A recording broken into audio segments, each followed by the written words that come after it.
যুক্তরাষ্ট্রে প্রায় ৩৭% ইসরায়েলি কিশোর কিশোরী ফিলিস্তিনের স্বাধীনতাকামী সংগঠন হামাসের প্রতি সহমর্মিতা জানিয়েছেন। একই সময়ে জরিপ চালানো হয় আরও কয়েকটি দেশে, যদিও সেসব দেশে এই সংখ্যাটি মাত্র 7%।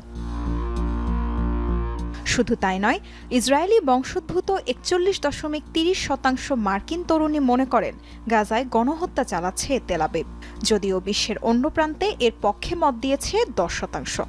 পাশাপাশি ফিলিস্তিনিদের সাথে একাত্মতা জানিয়েছেন 66% ইহুদি কিশোর কিশোরী। হামাসের হাতে জিম্মি ইসরায়েলিদের অনেকেই জানিয়েছেন তাদের ভালো অভিজ্ঞতার কথা।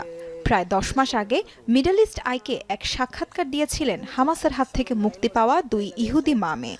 প্রায় 5 সপ্তাহ বন্দী ছিলেন তারা। ওই সাক্ষাৎকারে হামাস সদস্যদের ব্যবহারে তাদের মুগ্ধতার কথাই উঠে আসে। আশ্চর্য হয়েছিলাম ওদের ব্যবহারে, সবসময় হাসি মুখে